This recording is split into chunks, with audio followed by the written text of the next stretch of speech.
Hello दोस्तों, आज हम लोग टॉपिक स्टार्ट करेंगे ज्योमेट्री। और ज्योमेट्री में जितने भी लेक्चर्स होंगे आपको पार्ट वाइज करके आधे घंटे का वीडियो ढेर सारा मिलेगा। तो आप कभी भी स्टार्ट करना ज्योमेट्री का कोई भी लेक्चर तो सबसे पहले पहला लेक्चर जरूर देखें। अब ये पार्ट बहुत ज्यादा इंपॉर्टेंट है एसएससी के लिए।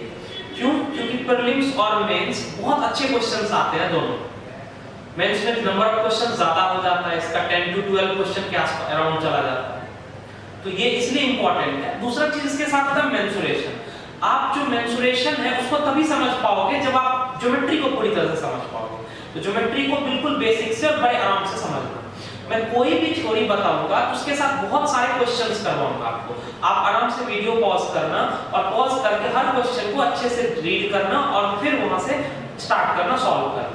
ठीक है, स्टार्ट करते हैं ज्योमेट्री। ज्योमेट्री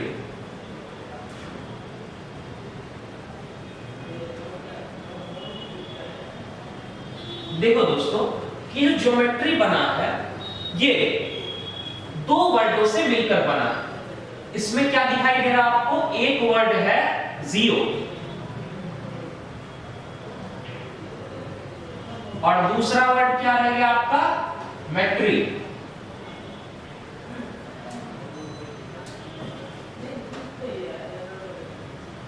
अब इस जियो का मतलब क्या होता है?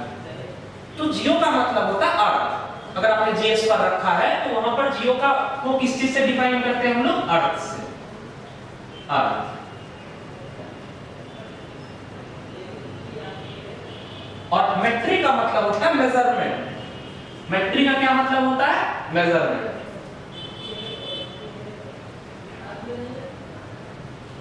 मेजरमेंट। तो दोस्तों यहां से आप इसका अर्थ क्या निकाल सकते हो? इसका अर्थ हुआ मेजरमेंट ऑफ अर्थ। अब मेजरमेंट ऑफ अर्थ जो हम करेंगे वही हमारी ज्योमेट्री कहलाएगी। तो सबसे पहली चीज आपके मन में डाउट आएगी कि मेजर करना क्या है। तो मेजर क्या कर सकते हैं आप मेजर कर सकते हैं कोण का मान मेजर कर सकते हैं, आप उसकी लंबाई मेजर कर सकते हैं, आप उसकी आकृति मेजर कर सकते हैं, आकार मेजर कर सकते हैं। ये सारी चीजें आप मेजर कर सकते हैं वहां, एटसेट्रा एटसेट्रा। फिर आपका मन आएगा कि सर पूरे अर्थ को कैसे मेजर किया जाए, क्योंकि पूरे अर्थ में तो बहुत सारी आकृतियां आती हैं। तो हम लोग, ये बहुत एडवांस टॉपिक है बट हम लोग इसको सिलेबस में डिफाइन करके पढ़ेंगे, जैसे कि आपका एसएससी सीजीएल या फिर कैट, उस लेवल तक आपको पढ़ना है। तो आपको पढ़ना क्या क्या है ज्योमेट्री में, इस अर्थ में कौन कौन से फिगर का मेजरमेंट आपको करना है उसको जरा ध्यान से देखना। कि आपको पढ़ना है ट्रायंगल, त्रिभुज, ट्रायंगल्स। फिर आपको पढ़ना है क्वाड्रिलेटरल्स,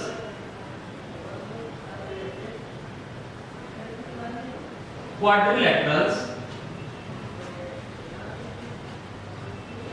फिर आपको पढ़ना है point and line, point and line.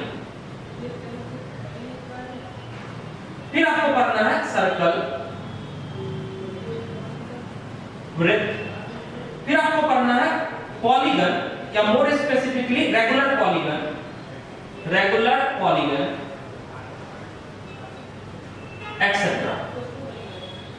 अब दोस्तों आप जैसे ट्रायंगल के बारे में आप जानते होंगे पहले से, या मैं मान के चलूंगा कि आपको कुछ भी नहीं पता है, उस लेवल से आपको पढ़ना स्टार्ट करूंगा और वहां से बहुत ऊपर लेवल तक जाएंगे हम लोग। जैसे ये ट्रायंगल्स है, ट्रायंगल्स के कितने प्रकार क्या क्या हो सकते हैं वो सारी चीजें हम लोग डील करेंगे। अब क्वाड्रिलेटरल में आपके सामने रोम्बस, समचतुर्भुज, पैरेललोग्राम, समानांतर चतुर्भुज, ट्रेपीजियम, समलंब चतुर्भुज, स्क्वायर, वर्ग और रेक्टेंगल, आयत, इन सब चीजों का डिस्कशन करेंगे बारीकी से, सबको एक एक करके वहां पर डील करेंगे और उससे रिलेटेड क्वेश्चन सॉल्व करेंगे। तो आज मैं स्टार्ट करता हूं आपका ट्रायंगल्स। मान लो कि ये अंतःकोण इसका अल्फा है, ये अंतःकोण इसका बीटा है और ये अंतःकोण इसका क्या है? थीटा। तो किसी त्रिभुज के तीनों अंतःकोण का मान, अब इसमें बहुत सारे स्टूडेंट्स गलतियां क्या करते हैं, वो इतने फ्लुएंट होते हैं कि इन चीजों को भाषाओं में बोल जाते हैं कि किसी त्रिभुज के तीनों कोणों का मान 180 डिग्री के बराबर है, जबकि ये सेंटेंस ही गलत है। किसी त्रिभुज के अंतः कोणों का योग होता है 180 डिग्री, ना कि किसी भी कोण का, क्योंकि जब आप बाह्य कोण की बात करेंगे तो त्रिभुज के बाह्य कोण का योग हो जाता है 360 डिग्री, या किसी भी बहुभुज किसी भी पॉलीगन के एक्सटीरियर एंगल का योग 360 डिग्री के बराबर होता है। समझ पाया? तो यहाँ पर मैंने अंतः कोण की बात की। अंतः मतलब इंटीरियर स्पष्ट रूप से है, जो आप फिगर के अंदर लाई करेगा उसे हम इंटीरियर एंगल बोलेंगे। यहाँ पर मैं इसे स्पेसिफिक हूं तो मैं बोलूंगा sum of interior angles of a triangle is equal to 180 degree. जैसे यहां पर इस फिगर की बात करूं तो इस फिगर में अल्फा बीटा थीटा तीनों किस प्रकार के कोण हैं? अल्फा बीटा थीटा तीनों अंतः कोण है, तो इन तीनों का योग कितने डिग्री के बराबर होगा? 180 डिग्री के बराबर होगा। समझ पाए इस चीज को? अब देखो कि मैंने आपको क्या कहा, मैंने आपको कहा कि त्रिभुज के तीनों अंतः कोण का योग 180 डिग्री होता है। अब देखेंगे हम लोग कि बाह्य कोण में क्या सीन बनता है। तो बाह्य कोण चलने से पहले मैं आपको एक छोटी सी लाइन की बात बताऊं कि किसी सीधी रेखा, मान लीजिए ये एक सीधी रेखा है और इस सीधी रेखा पर मान लो ये बिंदु P है, तो कभी भी सीधी रेखा पर टोटल जो हमारा कोण बनता है वो कितने डिग्री का बनता है दोस्तों? 180 डिग्री का कोण बनता है। अब इसी का उपयोग करके हम लोग क्या करेंगे, इसके बाह्य कोण का योग भी दिखाएंगे। फिर आपको खुद समझ आएगा कि आप जो जल्दबाजी में बोल जाते हैं कि ट्रायंगल्स के तीनों एंगल का सम 180 डिग्री, वो एक गलत लैंग्वेज है। समझ पाए? अब हम लोग देखते हैं कि इसके एक्सटीरियर एंगल के बारे में क्या प्रॉपर्टी ट्रायंगल की होती है। देखना भाई कि ये आपका एक थर्ड प्रॉपर्टी की मैं बात कर रहा हूं कि ये आपका एक ट्रायंगल है, triangle ABC, triangle ABC, A, B और C। और मैंने बताया कि ये कोण आपका अल्फा है, ये कोण आपका बीटा है और ये कोण आपका थीटा है। अब देखो दोस्तों कि ये हमारे ट्रायंगल के अंदर इंटीरियर एंगल्स हैं। अब मैंने आपको कहा एक्सटीरियर एंगल। अब बहुत सारे स्टूडेंट्स को कंफ्यूजन ये होता है कि वो एक्सटीरियर एंगल ही नहीं बना पाते हैं। तो आप ये देखना कि एक्सटीरियर एंगल का निर्माण कैसे होता है। तो ध्यान से देखना इसको कि किसी भी साइड, जैसे इसमें तीन साइड कौन-कौन से हैं? एक साइड है AB, दूसरा साइड क्या है? BC, तीसरा साइड क्या है? CA। अब यदि मैं इसके किसी भी साइड को, जैसे हमने BC माना, अब इस साइड को मैं किसी एक तरफ बढ़ा दूं, इस तरफ बढ़ा दूं, तो यहां पर ये जो एक रेखा बनी, ये रेखा इस रेखा के साथ एक कोण बनाएगी। इसी कोण को हम लोग क्या बोलेंगे? बाह्य कोण, एक्सटीरियर एंगल, एक्सटीरियर एंगल। तो दोस्तों अभी मैंने आपको सिखाया कि एक्सटीरियर एंगल, यहां पर ये एक सीधी रेखा पर टोटल कोण बन रहा है, तो ये कोण थीटा है। तो दोस्तों ये बताना ये कितना होगा? आप बताओगे 180 माइनस थीटा। अब यहां देखना कि यदि मैं इस रेखा को, इसको इस तरह आगे की ओर बढ़ा दूं, तो आप बोलोगे कि सर फिर यहां पर एक बाह्य कोण बना है और इस बाह्य कोण का मान कितना होगा? आप बोलोगे ये सर अल्फा है, तो इसका मान कितना होगा? 180 माइनस अल्फा। फिर ये वाली जो भुजा है, इसको मैं इस तरह बाहर की ओर बढ़ा दूं, तो यहां पर फिर एक बाह्य कोण का निर्माण हो रहा है और इस बाह्य कोण का निर्माण, फिर ये एक सीधी रेखा है और इस सीधी रेखा पर यहां बीटा कोण बन रखा है, तो ये कोण कितना होगा दोस्तों? 180 माइनस बीटा। क्या आप इसको समझ पाए? अब यदि मैं आपसे ये बोलूं कि सम ऑफ एक्सटीरियर एंगल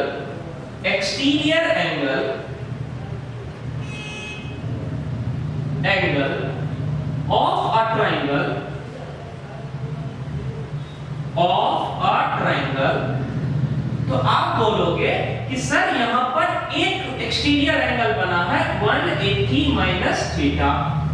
दूसरा एक्सटीरियर एंगल बना है 180 माइनस अल्फा, और तीसरा एक्सटीरियर एंगल बना है 180 माइनस बीटा। तो आप समझ पाए ये तीन एक्सटीरियर एंगल यहां पर बन रहे हैं। अब मैं इनका यदि योग करूं तो 180 180 180 ये कितना बना लेगा 540 डिग्री, और यहां से यदि मैं माइनस कॉमन ले लूं तो ये कितना बना लेगा theta plus alpha plus beta. और अभी आपने दोस्तों पढ़ा कि थीटा अल्फा बीटा किस प्रकार के कोण हैं, तो ये किसी ट्रायंगल के इंटीरियर एंगल है। तो इंटीरियर एंगल का योग कितने के बराबर होता है दोस्तों, आप बोलोगे सर 180 डिग्री। तो यहां पर यदि मैं 540 में से 180 डिग्री घटाऊं तो ये वैल्यू कितनी आ जाएगी दोस्तों 360 डिग्री। तो आप समझ पाए, अभी से आप हमेशा इन चीजों में सावधानी बरतना कि जब भी ट्रायंगल्स के एंगल का योग, तो ध्यान रखना वो किस प्रकार के एंगल की बात हो रही है, इंटीरियर एंगल की बात हो रही है, एक्सटीरियर एंगल की बात हो रही है। अगर इंटीरियर एंगल की बात होगी तो आंसर कितना होगा दोस्तों 180 डिग्री, और अगर एक्सटीरियर एंगल की बात होगी तो आंसर कितना होगा 360 डिग्री। तो क्या आप यहां तक समझ पाए? अगर मैं यहां पर एक बाह्य कोण की वैल्यू खींचना चाहूं, जैसे इसको बाहर बढ़ाया तो यहां बाह्य कोण का निर्माण हुआ, तो इस बाह्य कोण का मान कितना होगा, इस कोण को छोड़ने के बाद जो ये दो कोण बचते हैं उनका योग, ये कितने के बराबर बीटा प्लस थीटा। अब ये प्रॉपर्टी दोस्तों बहुत ज्यादा इंपॉर्टेंट है। कैसे? ये आपको दिखने में काफी आसान लग रहा होगा, लेकिन इस पर एसएससी बहुत अच्छे क्वेश्चंस डालती है मिक्स करके, तो इसको जरा ध्यान से देखना, और इसकी एप्लीकेशन बहुत ज्यादा यूज होती है। हम लोग आगे क्वेश्चंस में डिस्कस करेंगे इसको। अब देखना, आपकी मैं फिफ्थ प्रॉपर्टी की बात करता हूं, ये प्रॉपर्टी क्या कहती है कि ये एक ट्रायंगल है, ये एक ट्रायंगल, इस ट्रायंगल में ये A है, ये B है और ये C है। अगर इस ट्रायंगल में दो भुजाओं को बराबर कर दिया जाए, दो भुजाओं को कैसे कर सकते हैं दोस्तों बराबर, जैसे ये कोई भी दो साइड अपने मन से उठाइए, और इसको दूसरी भाषा में आप कह सकते हैं कि ट्रायंगल्स का एक भाग, एक प्रकार होता है जिसे कहते हैं समद्विबाहु त्रिभुज, आइसोसेलेस ट्रायंगल। उस ट्रायंगल में ट्रायंगल के टू साइड्स आपस में इक्वल होते हैं। तो किसी ट्रायंगल में यदि दो साइड इक्वल हो, जैसे ये AB है और BC है, मैंने आपको कहा कि इस ट्रायंगल में टू साइड्स, मैंने आपको गिवन दिया कि इफ AB इक्वल हो जाए किसके, BC के, ये साइड AB इक्वल है किसके, BC के। तो ऐसी दशा में अगर ये दोनों साइड आपस में इक्वल हो जाए तो इनका सामने का जो सम्मुख कोण होता है, देखना दोस्तों, इस भुजा के सामने का इंटीरियर एंगल कौन सा है, ये वाला कोण। इस भुजा के सामने इंटीरियर एंगल कौन सा है, ये वाला कोण। तो इनके सामने के इंटीरियर एंगल भी आपस में क्या होंगे, इक्वल होंगे। तो आप यहां से कंक्लूजन बता सकते हो, आप बोलोगे कि सर अगर किसी त्रिभुज की दो भुजाएं आपस में बराबर हो जाएं तो उनके सम्मुख कोण भी आपस में क्या होंगे, बराबर होंगे। और इसका उल्टा भी, इसका रिवर्स भी करेक्ट है। अगर किसी ट्रायंगल के दो एंगल्स आपस में इक्वल हो जाएं तो इस एंगल के अपोजिट में जो साइड है वो ऑटोमेटिकली आपस में क्या हो जाएगी, इक्वल हो जाएगी। अब हम लोग इसको देखते हैं जरा कि यहाँ पर एंगल बना कौन कौन सा। तो दोस्तों हम लोग इंटीरियर एंगल को इस प्रकार से लिखते हैं, जैसे मुझे एंगल A लिखना है तो मैं हम लोग ये एंगल का नोटेशन है और इसको रिप्रेजेंट करते हैं बीच वाले कोण को BAC, और ये किसके बराबर हो जाएगा। अब मुझे C का मान लिखना है तो मैं एंगल में C को मिड में रखूंगा और उधर कोई भी A ले लिया, ACB इसके बराबर होगा। यहां से आप ये समझ पाए कि किसी ट्रायंगल के टू साइड्स अगर इक्वल होंगे तो उसके अपोजिट एंगल भी आपस में क्या होने चाहिए, इक्वल होने चाहिए। यहां तक आप समझ पाए। आपने अभी तक 5 प्रॉपर्टी पर रखी है। अब मैं आगे प्रॉपर्टी डिस्कस करने से पहले कुछ क्वेश्चंस डिस्कस करना चाहता हूं, क्योंकि जब तक आप प्रॉपर्टी का एप्लीकेशन नहीं समझ पाओगे तब तक प्रॉपर्टी आपसे याद नहीं होनी। इसीलिए आपको प्रॉपर्टी पढ़ना और ढेर सारे प्रैक्टिस करना। दोस्तों अब क्वेश्चन रीड करना, प्रश्न में क्या कह रहा है? प्रश्न में कह रहा है त्रिभुज एबीसी है, एक ट्रायंगल एबीसी, जिसमें कोई भुजा बीसी जो आपने मानी है उस पर एक बिंदु डी इस प्रकार स्थित है कि बीडी एडी के बराबर है और वो डीसी के बराबर है। आपसे पूछा जा रहा है कोण बीएसी का मान क्या हो। जरा यहां ध्यान से देखना, बहुत ही बेसिक और बहुत आसान क्वेश्चन से मैंने स्टार्ट किया है। जरा ड्रॉ करना कुछ फिगर को आप कि ये ट्रायंगल आपका एबीसी, ये आपका ट्रायंगल एबीसी। दोस्तों आप किसी भी प्रकार से फिगर मान सकते हैं। स्टूडेंट जनरली यहां पर ए ले सकते हैं, ए बी सी, कोई यहां ए लेगा ए बी सी, तो ये आप पे डिपेंड करता है कि आप नोमेनक्लेचर किस तरह से करना चाहते हैं। बट मैं आपको सजेस्ट करूंगा जहां भी फिगर में वो कुछ ड्रॉ करने की पॉइंट की बात करे, जैसे एक पॉइंट की बात कर रहा है तो वैसी आकृति को आप नीचे रखें, वैसे पॉइंट को, वैसे ड्राइंग को आप नीचे रखें, क्योंकि आप फिगर आपसे बिल्कुल स्पष्ट रूप से आपको दिख पाएगा। तो मैंने यहां पर ए लिया और यहां बी लिया और ये सी लिया। अब मैंने देखा कि यहां पर कहीं पर वो बिंदु डी है, तो जब कहीं पर वो बिंदु डी है तो मैंने मान लिया ये बिंदु डी। अब ये बिंदु यदि डी है तो प्रश्न में क्या कह रहा है? कहता है कि बीडी, ये बीडी किसके बराबर है दोस्तों? तो एडी के। तो क्या आपने एडी रेखा खींचा अभी तक? नहीं खींचा। तो सबसे पहला काम आप एडी को मिलाएं। एडी खींचा आपने।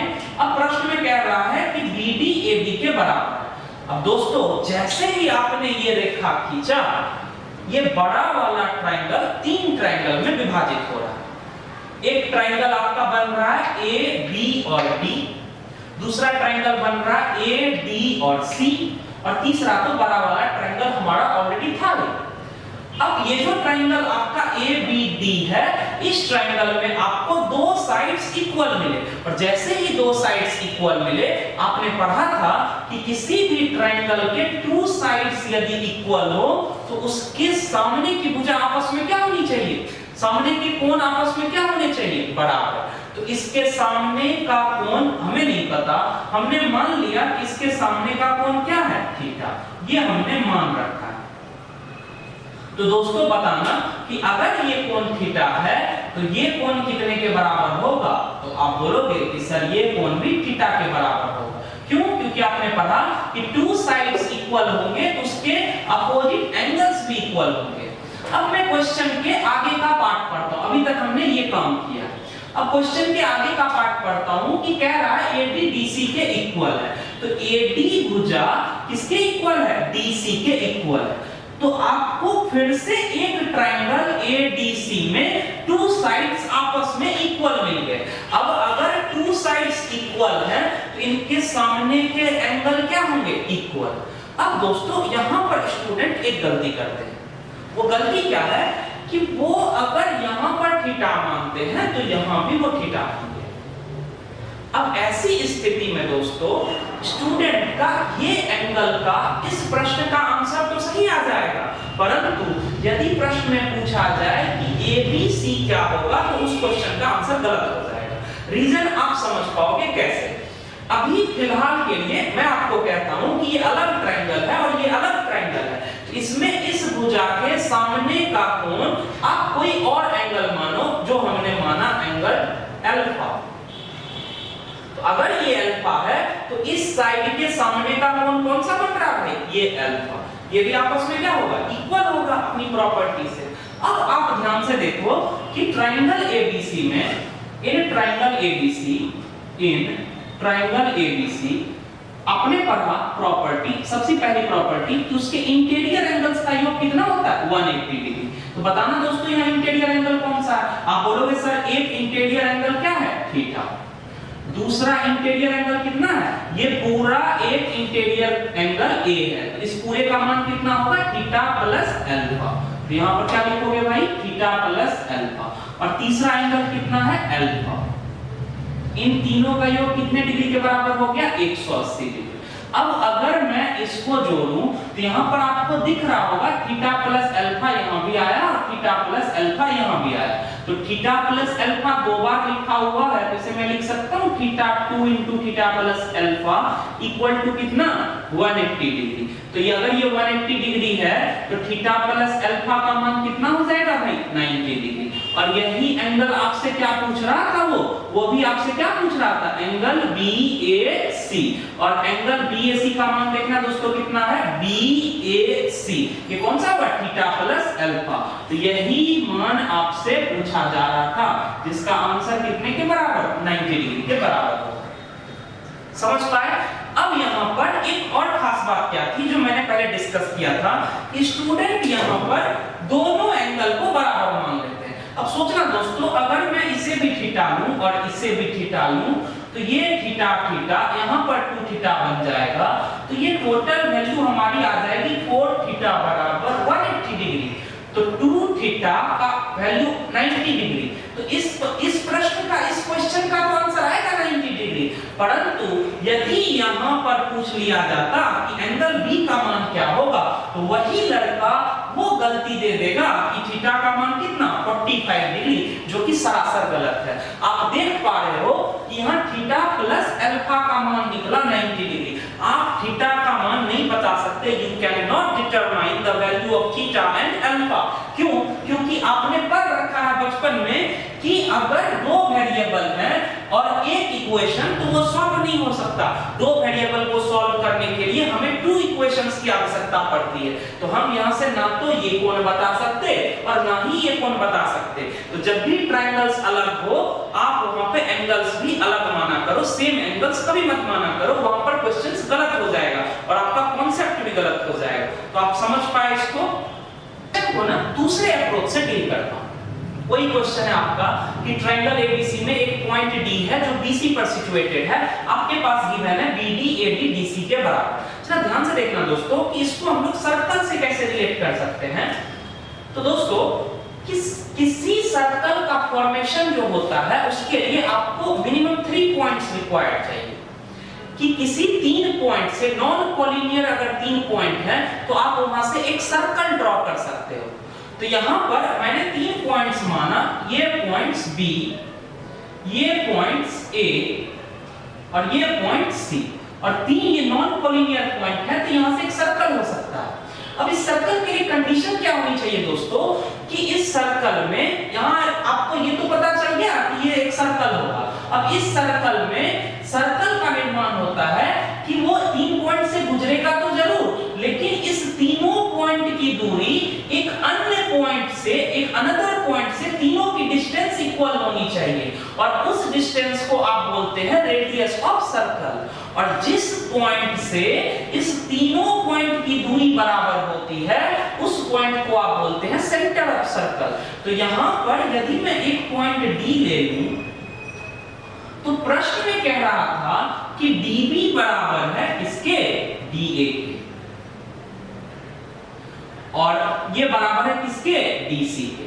तो आपने प्रश्न को क्लियरली आप देख पा रहे हो कि मैंने आपको कहा था कि ये क्या होना चाहिए, सेंटर ऑफ सर्कल होना चाहिए, सेंटर ऑफ सर्कल। क्यों सेंटर ऑफ सर्कल हुआ? क्योंकि क्वेश्चन में कह रहा है कि इस पॉइंट से तीनों पॉइंट की दूरियां क्या है, समान। बस इतनी सी जानकारी यदि आपके पास है कि किसी एक बिंदु से 3 दूरियां आपस में बराबर हो तो आप इस 3 अन्य बिंदुओं से एक सर्कल ड्रॉ कर सकते हो। यहां मैंने सेमी सर्कल ड्रॉ किया है, आप नीचे इसे बढ़ा के फुल सर्कल ड्रॉ कर सकते हो। और सर्कल की प्रॉपर्टी होती है कि अगर किसी सर्कल में ये एक लाइन जो कि डायमीटर से होके गुजर रहा है, जो कि सेंटर से होके गुजर रहा है, जिसे आप डायमीटर कहते हैं और जिसे आप लॉन्गेस्ट कॉर्ड कहते हैं। डायमीटर क्या होता है, लॉन्गेस्ट कॉर्ड। इस डायमीटर पर इस सर्कल के सर्कमफेरेंस पर बना कोण हमेशा 90 डिग्री के बराबर होता है। तो ये एक थ्योरी है जिसके थ्रू हम यहां पर समझ पाए कि ये डायमीटर है और इस डायमीटर द्वारा किसी सर्कल के सर्कमफेरेंस पर कितने डिग्री का कोण बनता है 90 डिग्री। तो आप यहाँ पर लॉजिकली बिना कुछ इक्वेशन लिखे आंसर लिख सकते हो। आप फिगर को ध्यान से देखो तो आपका ट्रायंगल का निर्माण हुआ, ट्रायंगल ABC, और उस ABC पर एक D बिंदु भुजा BC पर स्थित है जहां से तीनों दूरियां बराबर है। बस हमने अप्रोच को चेंज कर दिया, हमने यहाँ सर्कल की प्रॉपर्टी लगाई और हमने देखा कि इस पॉइंट से ये तीनों दूरियां बराबर है। इसका मतलब ये होगा सेंटर ऑफ सर्कल, और ये जो बराबर दूरियां हैं इसे हम कहेंगे रेडियस ऑफ सर्कल।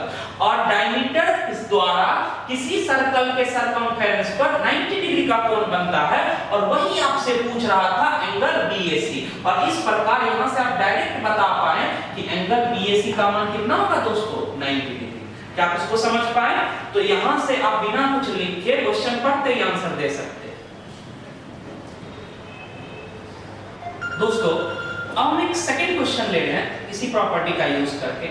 क्वेश्चन आपके सामने है, इन अ ट्रायंगल ABC, सबसे पहले हमने ट्रायंगल ABC को ड्रॉ किया, ये ट्रायंगल ABC। इस ट्रायंगल ABC में वो कहता है, सबसे पहले कहता है गिवन जानकारी है, हम लोग उसको देखते हैं। इस ट्रायंगल में कहता है कि any point D situated on BC, तो हमने B यहां माना और C यहां माना और इस बिंदु को D माना। तो इसने कहा कि D situated on BC such that इस BD को बराबर कर लिया किसके दोस्तों, तो AD के।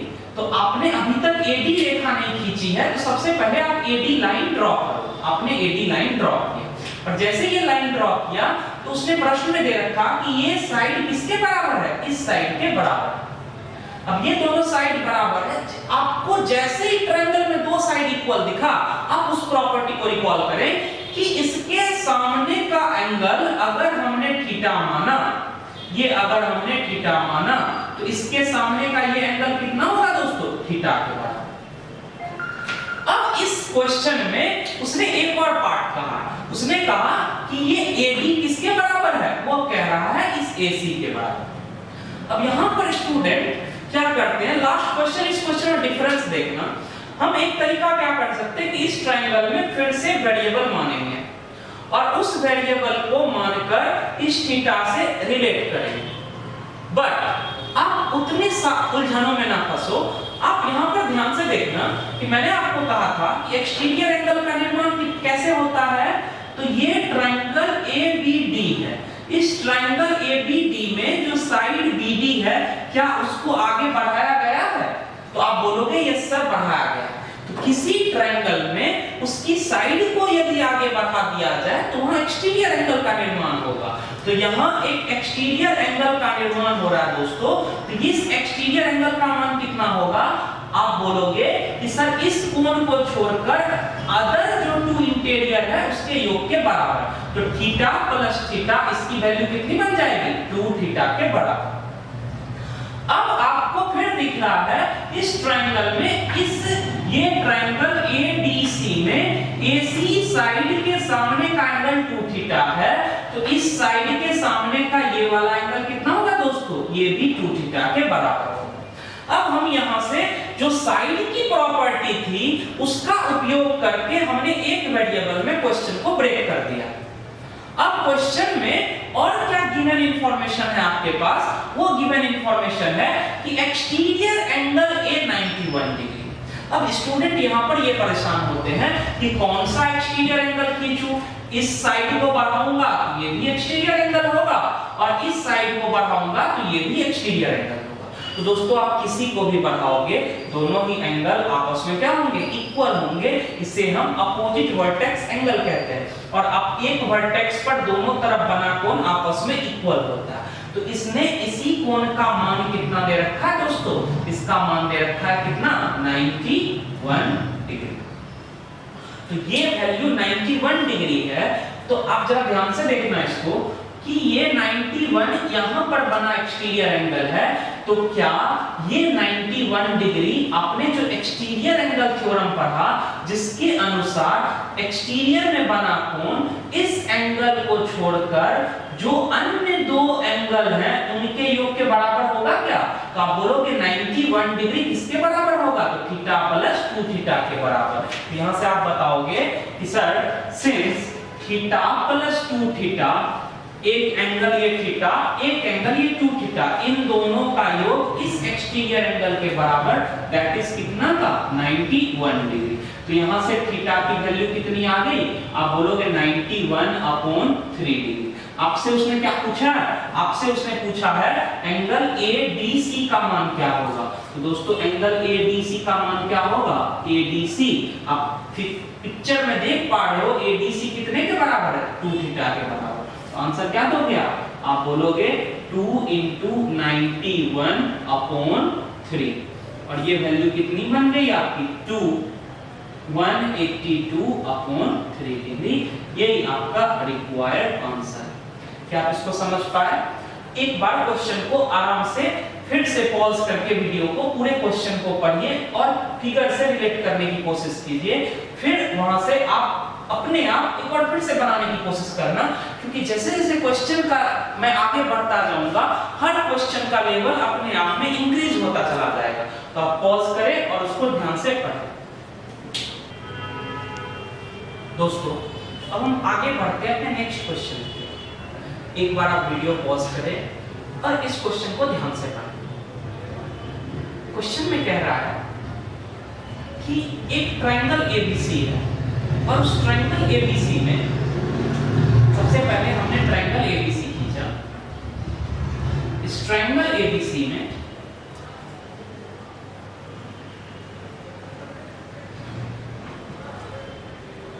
उसने कहा कि कोई बिंदु D AC पर सिचुएटेड। अब कहीं पर आप अपने मन से एक पॉइंट क्या मानोगे, D।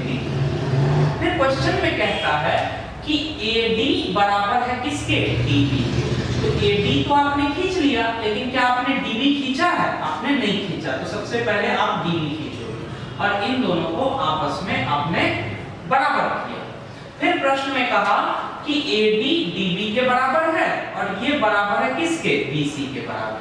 एक जानकारी हमें यहां से मिली है। सबसे पहली बार जब ये क्वेश्चन आया तो लोग दोस्तों स्टूडेंट्स को ये लगा, एसएससी ने जब सबसे पहली बार इस क्वेश्चन को डाला था तो स्टूडेंट को लगा कि क्वेश्चन गलत है, क्योंकि कुछ जानकारियां गिवन ही नहीं है इसमें, और कोई भी जानकारी गिवन नहीं और एग्जैक्ट वैल्यू पूछ रहा है एंगल A का। तो एंगल A का अगर वो वैल्यू पूछेगा तो वहां पर आप जब तक आपको कोई एंगल पता ही नहीं है, आप यहां से कैसे बता पाओगे वैल्यू। इस यही वजह है कि ये क्वेश्चन बहुत इंपॉर्टेंट है, आपको काफी चीजें सिखाएगा क्वेश्चन। इसको ध्यान से देखना कि यहां तक की जो जानकारी है, इस जानकारी से हमें ये एक ट्रायंगल दिखा, ट्रायंगल A B और D। मैं रेड पेन चला रहा हूं, इसको ध्यान से देखना, A B D। इस ट्रायंगल में इस साइड और ये साइड इक्वल है। इसका मतलब इसके सामने की एंगल अगर हमने थीटा मान ली तो इसके सामने का ये एंगल कितने के बराबर होगा दोस्तों, तो थीटा के बराबर। फिर अब इस ट्रायंगल में प्रॉपर्टी दे रखी है कि ये दोनों आपस में क्या है, इक्वल। तो इस जगह पर मैं पहुंचने के लिए तो मैं एक अलग वेरिएबल ना मान के यहां फिर से एक्सटीरियर एंगल की प्रॉपर्टी लगाता। मैंने क्या देखा, मैंने देखा ट्रायंगल ABD में जो AD साइड है वही क्या हो रखी है, बाहर की ओर आगे बढ़ रखी है। इसका मतलब ये एंगल कौन सा होगा दोस्तों, ये एक्सटीरियर एंगल होगा। अगर ये एक्सटीरियर एंगल है तो इस एंगल का मान कितने के बराबर होगा, तो आप बोलोगे कि सर इस इंटीरियर को छोड़ के अन्य दो इंटीरियर जो है उनके योग के बराबर। तो अन्य दो इंटीरियर कितना है दोस्तों, तो थीटा प्लस थीटा कितने के बराबर, 2 थीटा के बराबर। क्या आप समझ पाए? मतलब अगर ये 2 थीटा है, अब मैं सेकेंड ट्रायंगल में जा रहा हूं, ट्रायंगल BD और C में। इस ट्रायंगल में BC के सामने का 2 थीटा है, तो BD के सामने का कोण ऑटोमेटिकली किसके बराबर होगा, 2 थीटा।